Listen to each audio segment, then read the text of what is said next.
कहते हैं असम की रातें जितनी खूबसूरत लगती हैं उतनी ही खतरनाक होती हैं, खासकर वो सड़क NH-37। हर ड्राइवर जानता है उस रास्ते पर एक जगह है जिसे लोग काला मोड़ कहते हैं, जहां रात में हवा भी कदम रोक लेती है, क्योंकि वहां जो दिखता है वो जिंदा नहीं होता।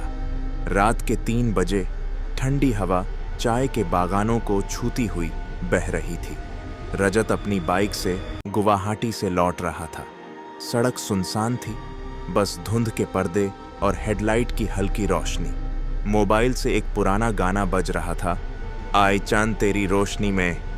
हर लाइन के साथ वो और अकेला महसूस कर रहा था। अचानक GPS झिलमिलाया, काला मोड़ 2 किलोमीटर हेड।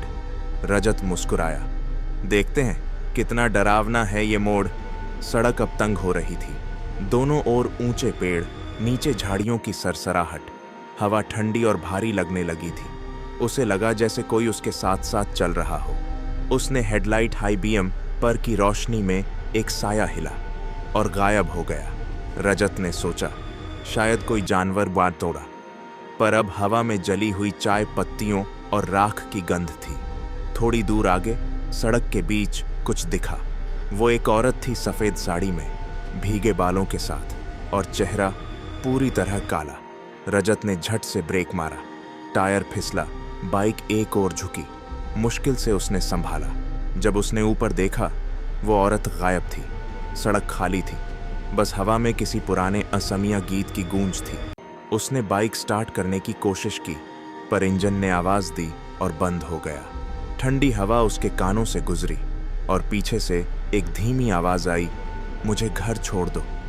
रजत ने पलटकर देखा, कोई नहीं था, बस शीशे पर धुंध जमी थी और उंगलियों से लिखा था, मत देखो पीछे। उसका दिल जोर से धड़कने लगा। वो पैदल चलने लगा। टॉर्च की रोशनी धुंध में खो रही थी। हर पेड़, हर झाड़ी अब किसी परछाई सी लग रही थी। थोड़ी दूर पर एक पुराना ट्रक दिखा, जो आधा सड़क पर और आधा खाई में लटका था। ट्रक के शीशे पर सूखी लाल लकीरें थीं, जैसे किसी ने उंगलियों से कुछ लिखा हो, और उन लकीरों के बीच साफ लिखा था, पीछे मत देखो। रजत कांप गया। कदमों की आवाज आई धीरे धीरे पास आती हुई। उसने आंखें बंद कीं, खुद से कहा, मत मुड़ना, पर डर ने उसे तोड़ दिया। उसने पीछे देखा। वो औरत वहां थी सफेद साड़ी में, चेहरा आधा जला हुआ, धुएं से भरी, और होठों पर ठंडी मुस्कान। वो धीरे धीरे पास आई और बोली, अब तू मेरा हिस्सा है। रजत भागा, पर सड़क अब बदल चुकी थी। हर दिशा में वही मोड़, वही पेड़, वही गीत, जैसे वो किसी अंतहीन चक्र में फंस गया हो। वो थक कर गिर पड़ा। हवा भारी हो गई थी और धुंध उसके चेहरे से चिपक रही थी। धीरे धीरे सब कुछ अंधेरा हो गया। सुबह जब सूरज निकला तो सड़क पर सिर्फ एक टूटी बाइक मिली। सीट पर लाल अक्षरों में लिखा था, काला मोड़ वेलकम्स यू। रजत कभी नहीं मिला। पुलिस को सिर्फ एक फुटेज मिली, धुंध के बीच एक परछाई जो धीरे धीरे फ्रेम से गायब हो जाती है।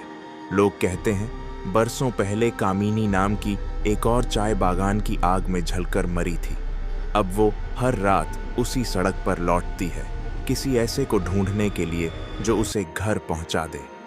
आज भी जब रात गहरी होती है, NH-37 के ड्राइवर कहते हैं कभी कभी उन्हें वही गीत सुनाई देता है, कभी बहुत दूर से, कभी ठीक कान के पास से, और जो गलती से पीछे देख लेता है वो फिर कभी घर नहीं पहुंचता। तो अगर कभी तुम भी रात में असम की उस सड़क से गुजरो और हवा में कोई गीत तैरता सुनो, तो याद रखना, मत देखो पीछे।